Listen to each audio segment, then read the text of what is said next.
On hetkiä, jolloin yritys pysähtyy. Ei siksi, että olisi pakko, vaan koska on aika katsoa pidemmälle.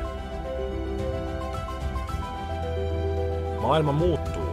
Asiakkaat kysyvät vastuullisuutta. Lainsäädäntö kiristyy, raaka-aineet kallistuvat ja siinä keskellä on yrittäjä, joka haluaa tehdä paremmin, mutta ei aina tiedä mistä aloittaa.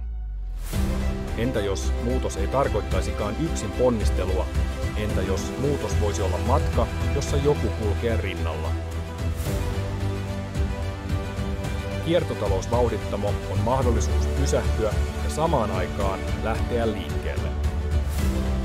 Se on paikka, jossa ideat kasvavat ja epävarmuus muuttuu suunnaksi. Paikka, jossa huomataan, että kestävyys ei ole vain velvollisuus, vaan mahdollisuus löytää uudenlainen kilpailuetu.